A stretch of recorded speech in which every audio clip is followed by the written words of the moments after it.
you. So my name's Ashley O'Rourke. My colleague is Dr. Taryn Malcolm.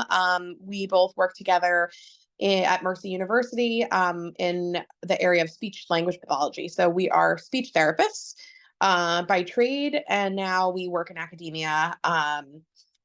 Taryn is unfortunately not here with us today.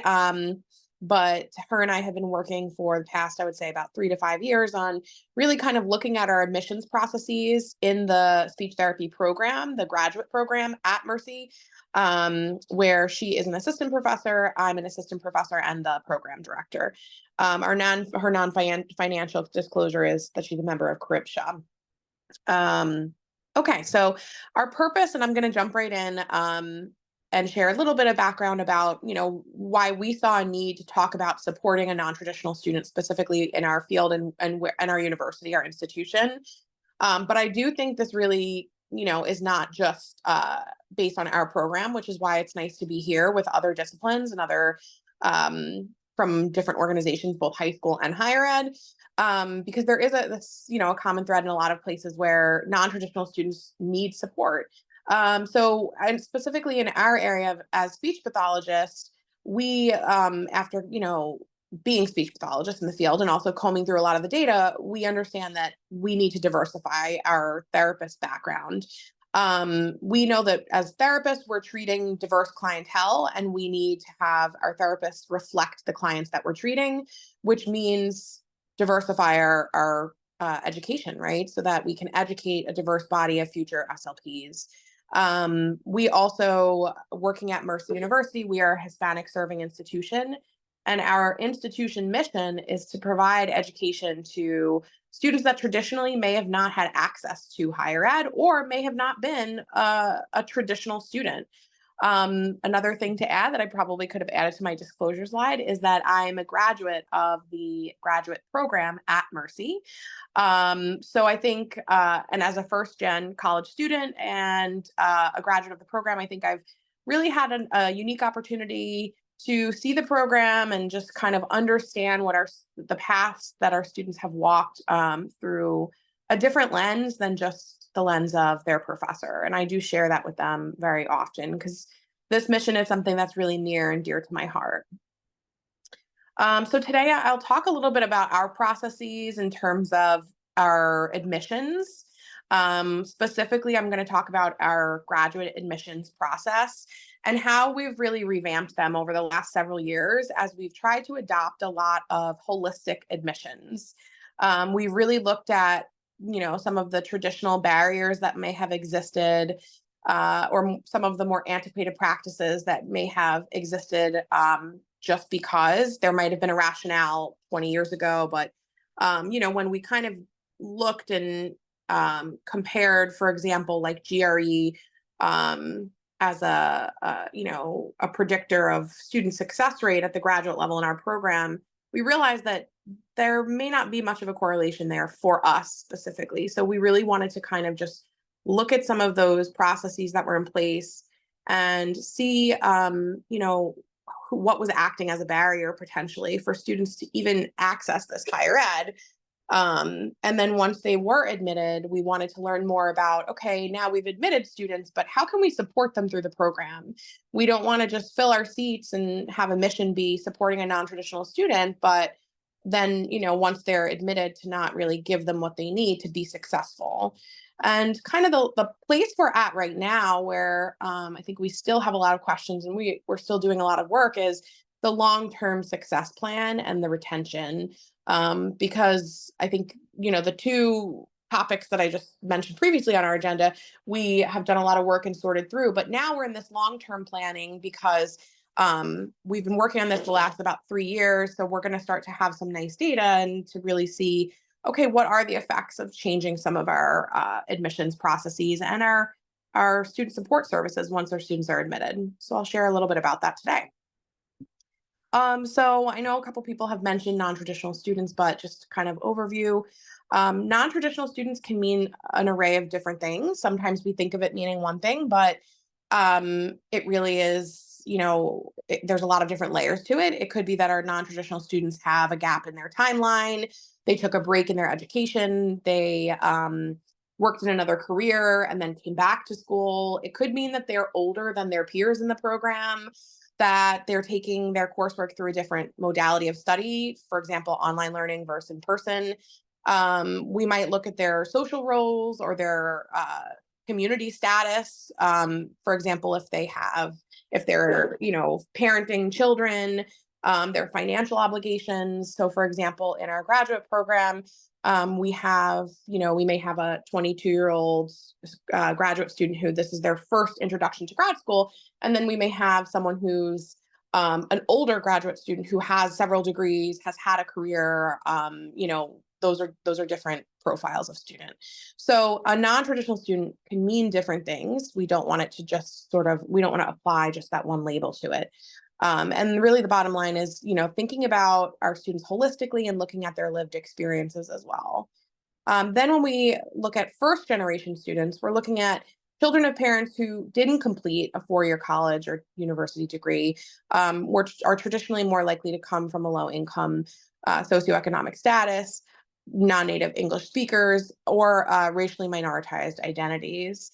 So again, looking at a variety of these variables and recognizing, some of these barriers that may have prevented higher ed from being easily accessible.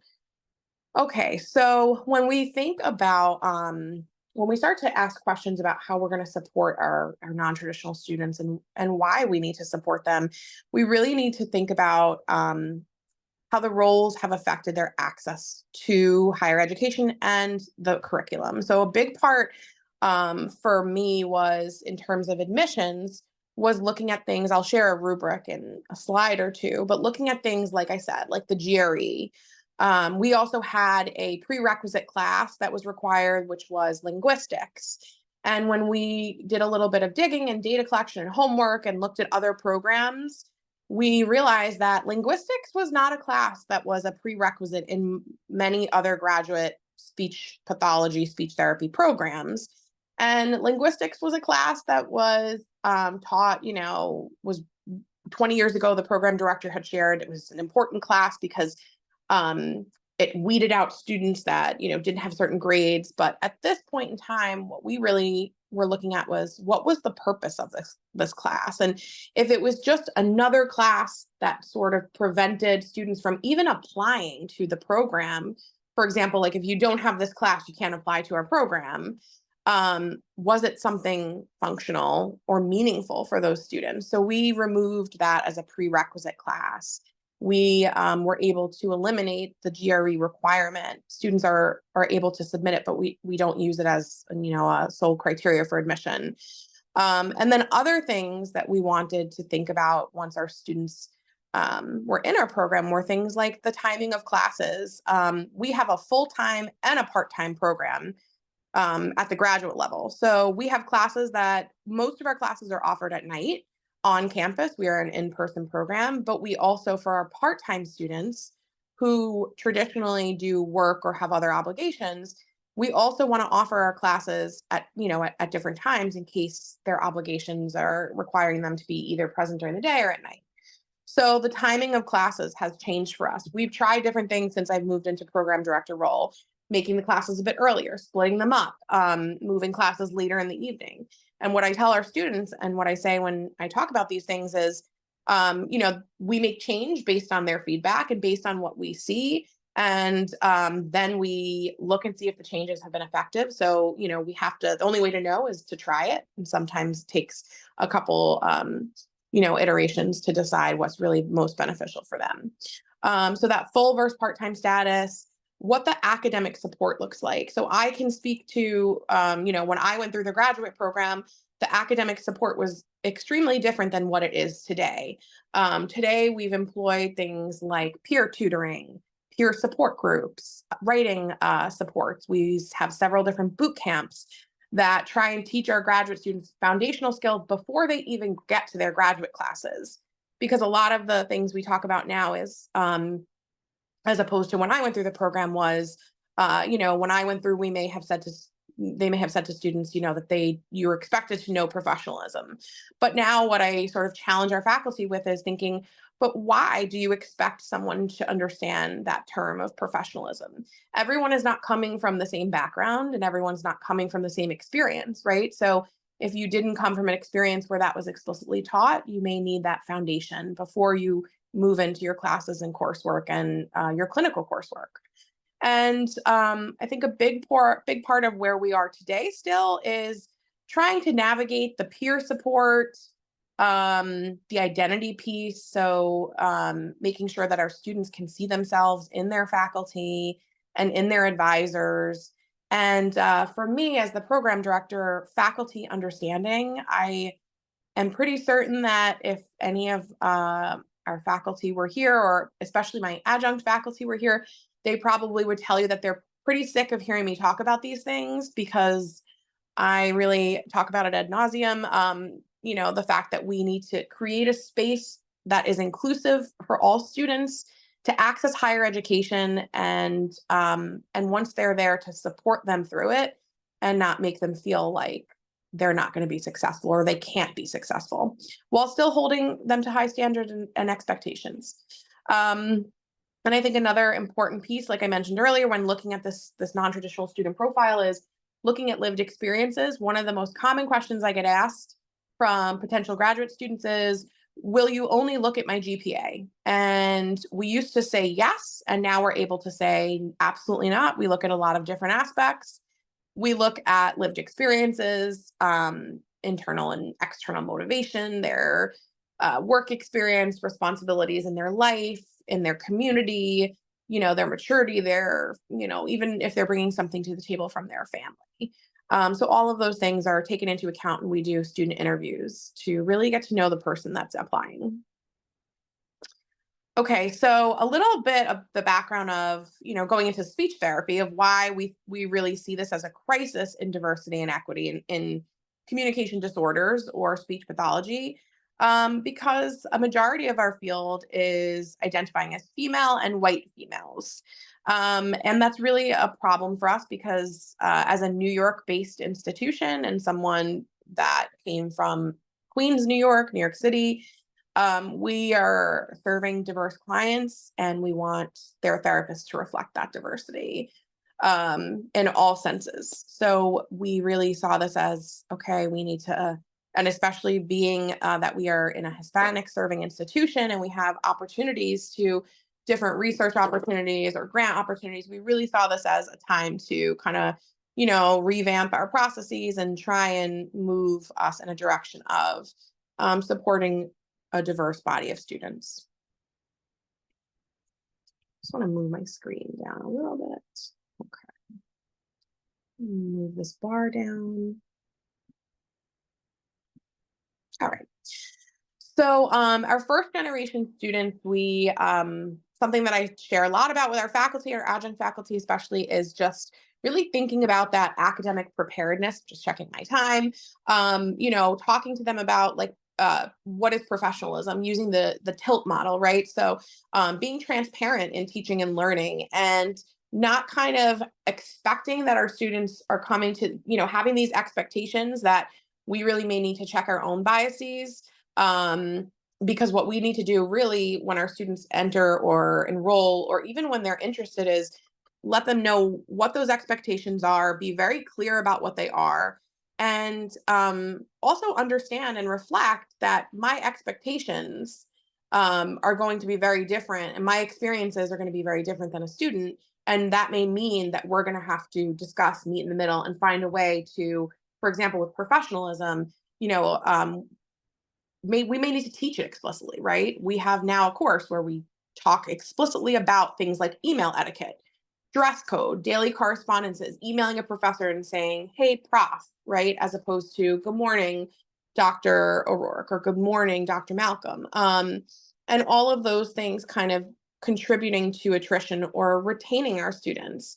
I really do believe and practice that transparency on both sides of this dynamic, the professor and the student, is what's going to keep our students, be able to retain our students and lower those attrition rates.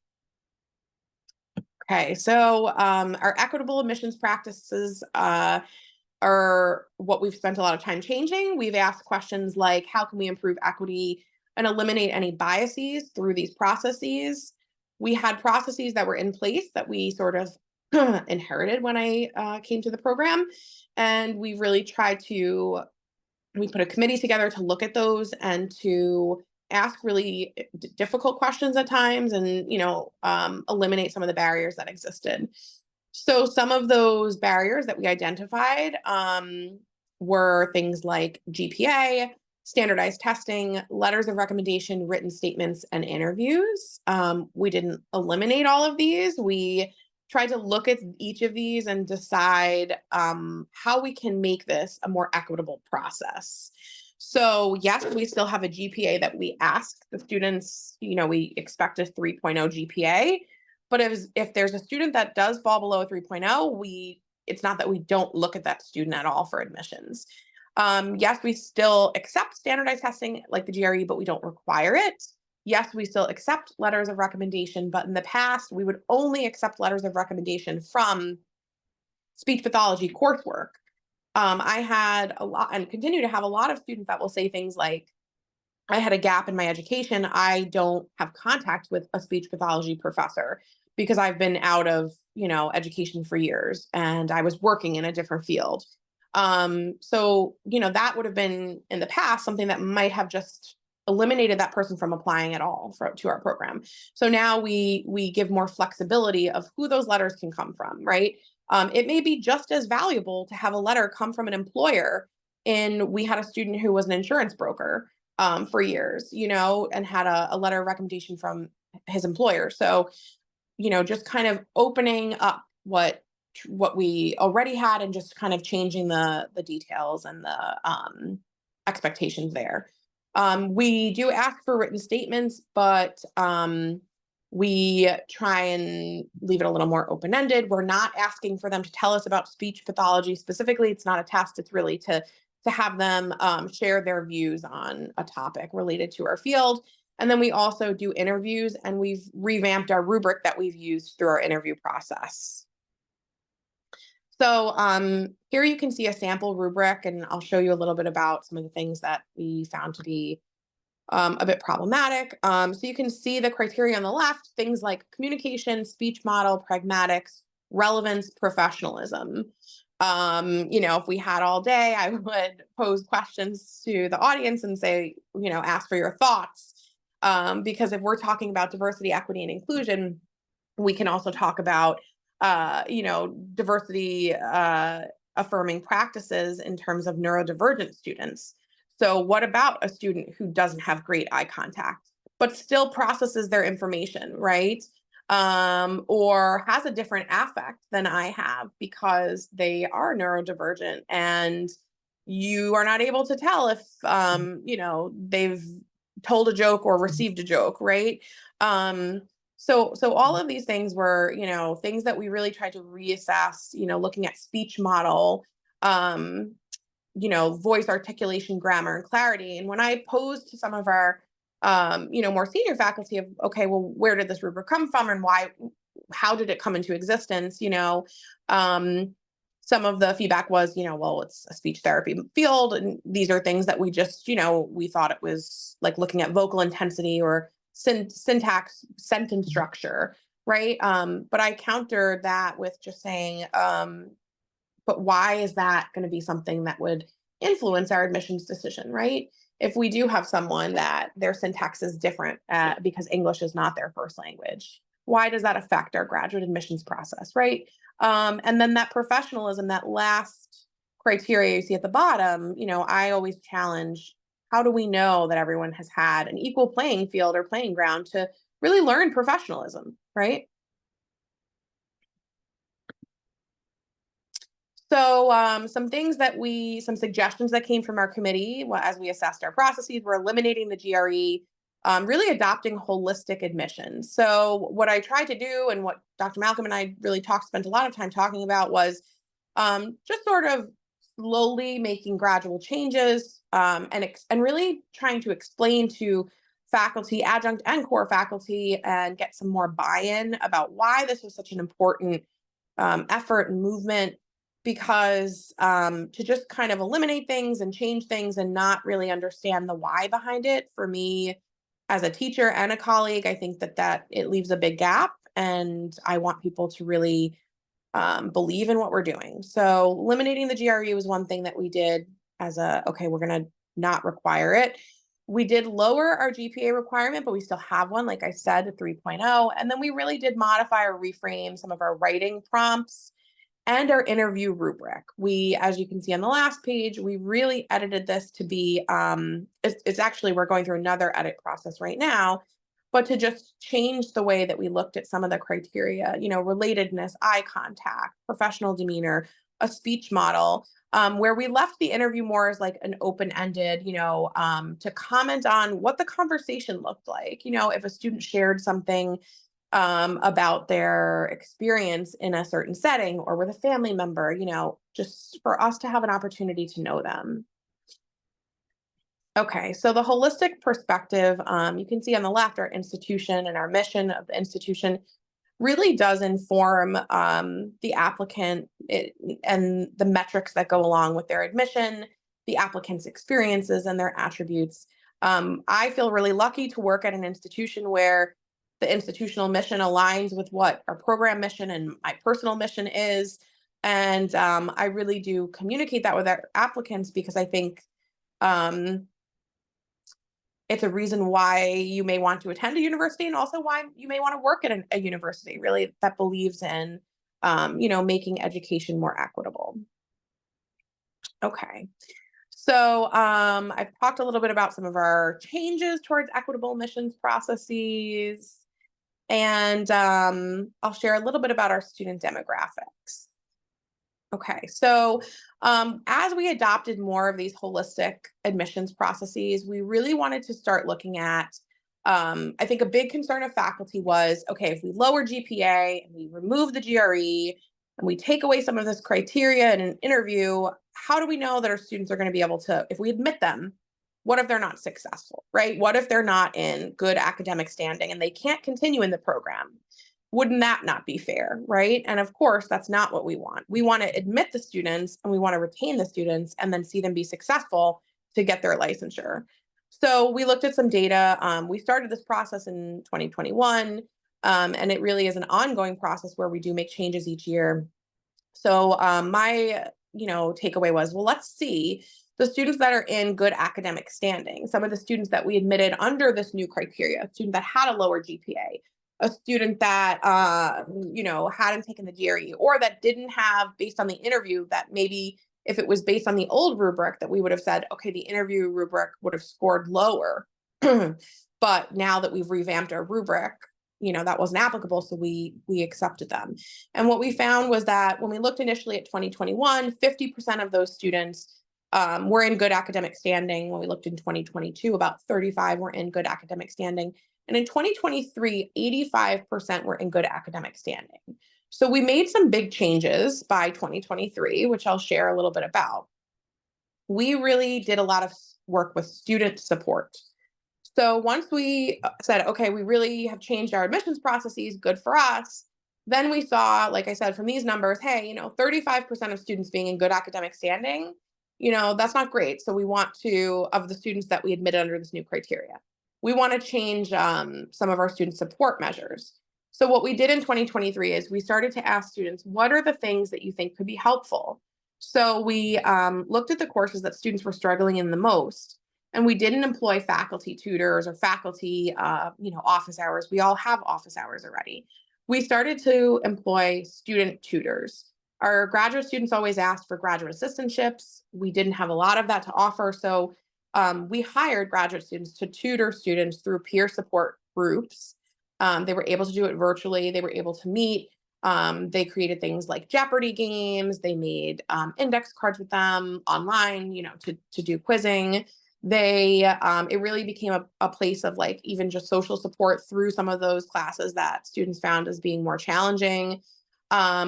We employ the students having like buddies from a previous cohort that could provide some, social support, some like encouragement as they went through the program. We started doing regular faculty check-ins we invited our students to come to faculty meetings. We had student representatives from each cohort, where in the past we had student representatives from a full-time cohort. But because our part-time cohort was much smaller, we just thought, okay, well, we have 2 full-time students, it represents everyone. So we really started to put in place more of the student support measures in that 2022-2023 school year, which is why I think those numbers really changed for us. So like I mentioned, so we did peer tutoring, we moved to different assessment models. I focused a lot through faculty meetings and faculty development about not just using our traditional assessment models. Something that we're still working on implementing is trying to do competency checks with our students with a more like oral exam competency. So for example, taking a class time and breaking it into 10-minute increments or 15-minute increments and looking at, okay, how can I have a more oral exam check-in, or give a case study and tell a student, like, talk to me about this. Or even doing, if a student submits a written assignment, setting a time aside in a class, because I know all of our faculty are busy and we don't have the time to do this, but even setting aside time in the class to say, all right, the second 2 hours of the class, I'm going to meet with each of you for 10 minutes and ask you to explain what you wrote in that paper or in that essay on the test. So just something like that really would, sorry. Am I going over? Yes, please. Okay. I'm sorry. There's two more. No, I'm sorry. Okay. I could talk too long about this. When you're passionate about something, we can talk forever. Yeah. I know. So I will wrap it up here. The thing that I said, we're ending on our ongoing conversations are supporting our students, making sure that as we support them, we've got our licensure pass rates, our employment rates, and that we're doing these competency checks throughout the program, not just, as a one-off, and using AI to support students, not to kind of ban them and have them feel like they can't use a tutoring tool. And that is where I will stop. I'm sorry. Thank you, everybody.